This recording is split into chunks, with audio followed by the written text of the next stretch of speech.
বাবার বন্ধুকে দেওয়া কথা রাখতেই এক প্রকার জোর করে বাবা কালীটার সাথে আমার বিয়ে দিয়ে দিলেন। আমিও এক প্রকার বাধ্য ছেলের মতোই বিয়ে করে নিলাম। যদিও এই বিয়েতে আমার মা দ্বিমত পোষণ করেছিলেন, কিন্তু বাবা মায়ের কোনো কথাই কানে তোলেননি। আমাদের পরিবারের বাবার কথাই ছিল শেষ কথা। আমি জানি না বাবা কিভাবে পারলো ওই কালী ভূতের সাথে আমার বিয়েটা দিতে। বিয়ের পর থেকে আমি একবার ওই কালীটার চেহারা দেখার ইচ্ছেও প্রকাশ করিনি। কালী তো কালী, একদম নিগ্রোদের মতোই কালো। কালো মানে আমার বোন নীলিমা, যাকে আমি কালী বলে ডাকি। সে কখনই আমার সামনে আসে না। হয়তো সে কিছুটা ভয় পায় আমাকে। সেই দিন রাতেই বাসায় আসার পরে আমার বেস্ট ফ্রেন্ড সুমনের সাথে দেখা। ভয়ে মুখ লুকিয়ে চলে আসছিলাম, কিন্তু শেষ পর্যন্ত আর পারিনি, দেখা করতেই হলো। সুমন আমাকে বলল, কিরে শালা, বিয়ে করলি চুপি চুপি, দাওয়াতও দিলি না, বাবির সাথে পরিচয়ও করালি না। তোর বউ কি খুব সুন্দর যে আমাদের দেখাতে চাস না? সেই দিন কোনো মতে আমি সুমনের পাশ কাটিয়ে চলে এসেছিলাম, কিন্তু সুমনের ওই কথায় আমার বুকের ভিতরে দুর্মে মুচড়ে গিয়েছিল। ওদেরকে আমি বলতাম আমার বউ হবে সবার চেয়ে সুন্দরী।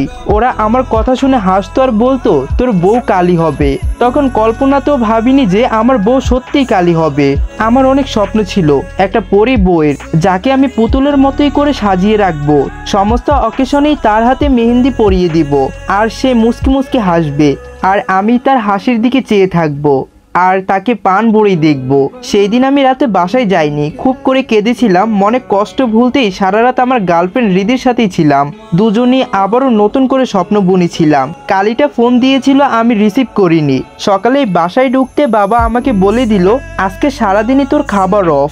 বৌমাকে রেখে তুই যেইখানে ছিলি সেইখানেই খেয়ে নিস। কি বলবো কিছুই মাথায় আসছিল না। ওই কালীটার জন্য আমাকে বাবা আজ এমন ব্যবহার করলো। ওই কালীর আমি 13টা বাজাবো। সেই দিন রাতে নীলিমাকে খুব মেরেছিলাম। আমার সমস্ত রাগ ওর ওপরেই মিটিয়েছিলাম।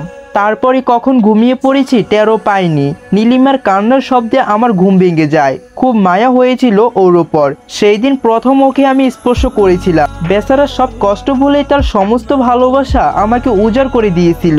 এরপর থেকে আমি ওর সাথে টুকটাক কথা বলতাম, শুধুমাত্র ভদ্রতার খাতিরে। বৃহস্পতিবার সন্ধ্যায় বাসায় ফিরতে দেখলাম কালীটা নীল শাড়ি পরেছে, নীল চুড়ি পরেছে, কপালে নীল টিপ দিয়েছে। আমি রুমে যেতেই বলল, শুনেছি আপনার নাকি নীল রংটা খুবই পছন্দ।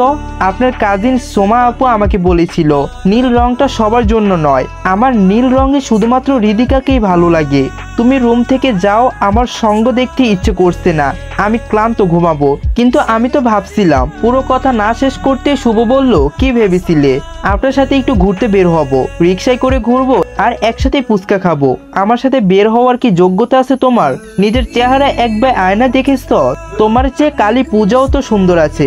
কোন সাহসে এইসব কথা বলো তুমি? সেই দিন একটু মায়া দেখিয়েছি বলে খুব সাহস বেড়ে গেছে, তাই না? নীলিমা আর কোনো কথাই বলল না, কাঁদতে কাঁদতে রুম থেকে বের হয়ে যায়।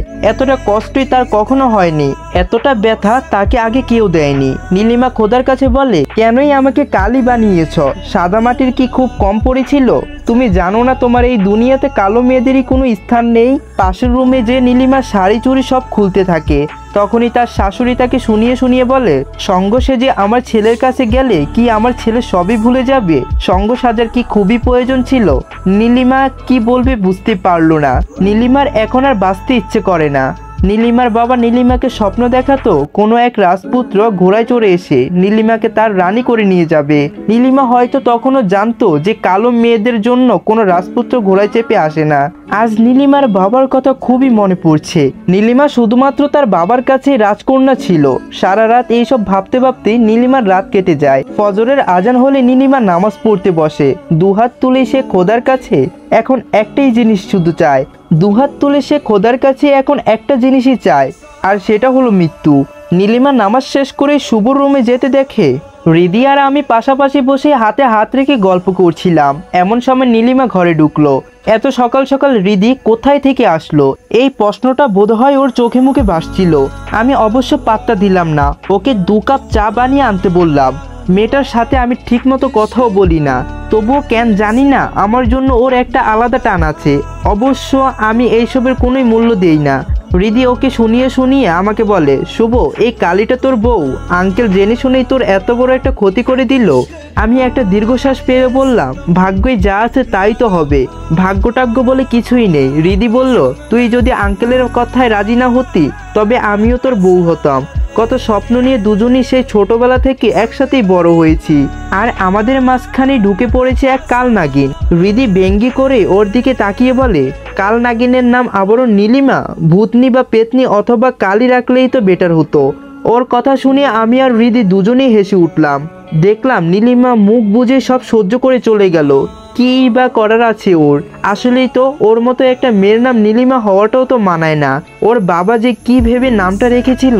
হঠাৎই ও ঘর থেকে মার হইচই চিল্লাচিল্লির আওয়াজ পেলাম। মা আমাকে ডাকছিল, কিন্তু আমি হৃদির সাথে গল্পে এতটা মগ্ন ছিলাম যে কানেই তুলিনি। নীলিমা দ্রুত ঘর থেকে বের হয়ে ও ঘরে গেল। একটু পরে ওর কান্নার আওয়াজ পেলাম। আমি আর হৃদি গিয়ে দেখি বাবা বিছানায় পড়ে আছে, তিনি আর বেঁচে নেই। সারা বাড়িতেই কান্নার রোল পড়ে গেল। খবর পেতে নীলিমার বাবাও ছুটে এলেন। বাবার দাফনের কাজের শেষে আমি আর মা নীলিমার বাবাকে বললাম তাকে নিয়ে যেতে সারা জীবনের জন্য।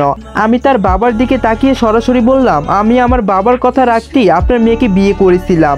এখন বাবা নেই, বাবার কথারও কোনো অস্তিত্ব নেই। আপনার কালী মেয়েকে এক্ষুনি নিয়ে চলে যান।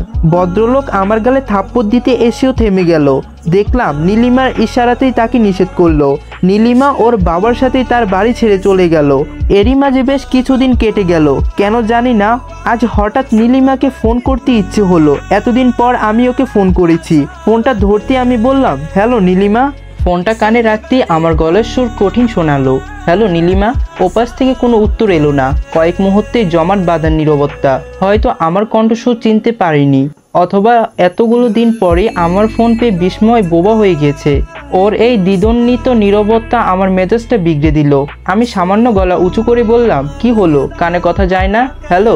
এইবার একটা মৃদু কাপা সুরেই বেশি এলো। শুনতে পাচ্ছি। সুরটা নিষ্পাম হলেও তার গভীরের কথায় যেন একটা আনন্দের রেশ আমি ঠিকই টের পেলাম। আমার ফোন পেয়েও খুশি হয়েছে ভাবতে তাচ্ছিল্য আমার ঠোঁটের কোণে বেঁকে গেল। কি অদ্ভুত মেয়ে! এত অবহেলা আর অপমানের পরেও কেবল আমার একটা ফোনের অপেক্ষায় ছিল। ওর এই বোকামি দেখে মনে মনে হাসলাম। আমার পাশে বসেছিল হৃদি। আমার ইশারায় ও প্রশ্ন করে, কে? আমি ঠোঁট নাড়িয়ে জবাব দিলাম, নীলিমা। হৃদির মুখটাও ফুটে উঠল তাচ্ছিল্য হাসি। আমার হাতে আরো শক্ত করে ধরে কানের কাছে মুখ এনে ফিসফিস করে বলল, তাড়াতাড়ি শেষ করো, আপুরটাকে চিরদিনের মতোই বিদায় করার ব্যবস্থা করো। আমি হৃদির কথায় নিঃশব্দে সায় দিয়ে ফোনের কথায় ফিরলাম। কোনো রকম ভূমিকা না করে সরাসরি আসল কথায় চলে এলাম। একটা জরুরি কথা বলার জন্যই ফোন করেছি। আমার গলাটা ছিল আবেগহীন। আগামী শুক্রবারে আমার আর হৃদির বিয়ে। সব আয়োজন প্রায় শেষ। ওপাশটা আবারও পাথরের মতোই চুপ। আমি নিশ্চিত আমার প্রত্যেকটা শব্দে ধারালো ছুরির মতোই ওর বুকে বিচ্ছে। ও কিছুক্ষণ আগেও ওর মনে যেটুকু আনন্দ বুদবুদ উঠেছিল তাও এক মুহূর্তে মিলে গেল। ভালোই হলো, মিথ্যা আশা নিয়ে বেঁচে থাকার চেয়ে কঠিন সত্যটাই জানা অনেক সয়। আমি ওর কোনোই প্রতিক্রিয়ার অপেক্ষায় না করে বলে চললাম, কালই আমাদের ডিভোর্স পেপার পাঠিয়ে দিব।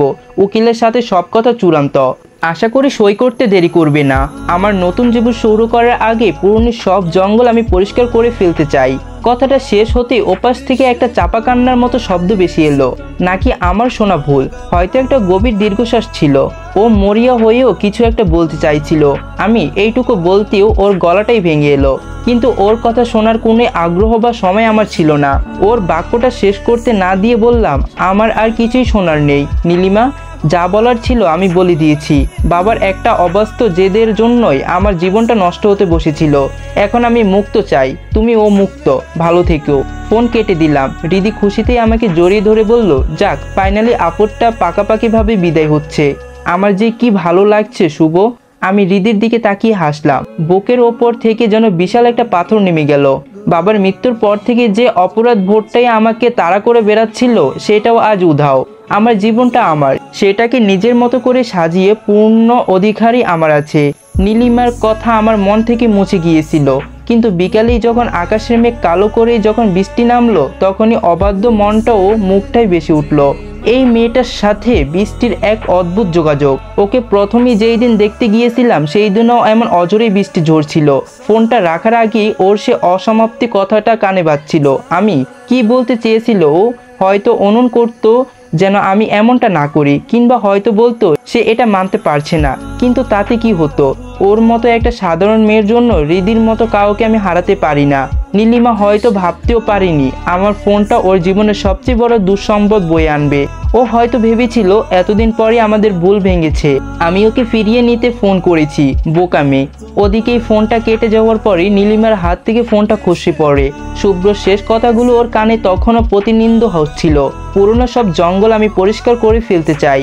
নীলিমার অসমাপ্তি কথাটা ছিল, আমি আপনার সন্তানের মা হতে চলেছি।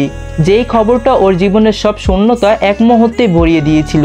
যেই খবরটা পাওয়ার পরেও প্রথমবারই নিজের গায়ের কালো রং, নিজের ভাগ্যকে ভুলে গিয়ে এক চলতি সুখের স্বপ্ন দেখেছিল। সেই খবরটা ও শুভকে দিতে গিয়েও পারল না। ওর সমস্ত আনন্দ, সব স্বপ্ন শুভর একটা ফোনে ধুলে মিশে গেল। নীলিমা এখন কি করবে? ওর গর্বের শুভর সন্তান, অথচ শুভই ওকে ডিভোর্স পেপার পাঠাচ্ছে। এই সত্যিটাও কাকে বলবে? সমাজে কি জবাব দেবে? ওর জীবনটা এখন কোনো ছোড়াবালিতেই তলিয়ে যাচ্ছে। ওর মনে হলো কালো মেয়েদের বোধহয় স্বপ্ন দেখতে নেই। তাদের জীবনের সব স্বপ্নই উকি দিলেও স্থায়ী হয় না। জরার আগে প্রকৃতি যেমন শান্ত হয়ে যায়, নীলিমার জীবনেও এই কয়েকদিনে ভালো লাগাটাও ছিল তেমনই এক পূর্ববাস। ওর সামান্য শোকটুকু হয়তো ভাগ্য সহ্য হলো না। বাহিরে বৃষ্টির বেগ বাড়ছে, একটানা ঝরছে তো ঝরছেই, থামার কোনো লক্ষণ নেই। নীলিমার মনে হলো এই বৃষ্টি আসলেই প্রকৃতির কান্না। মানুষ ওকে না বুঝলেও প্রকৃতি হয়তো ওর কষ্ট ঠিকই বোঝে। ওর ভেতরের যন্ত্রণা, ভর ভেঙে যাওয়ার স্বপ্নের আর্তনাদ যেন মেঘের হয়ে জোরেও পড়ছে। আজ আকাশ কাঁদছে নীলিমার হয়ে, কারণ তার নীরবের কান্নার শব্দ শোনার মতোই পৃথিবীতে আর কেউ নেই।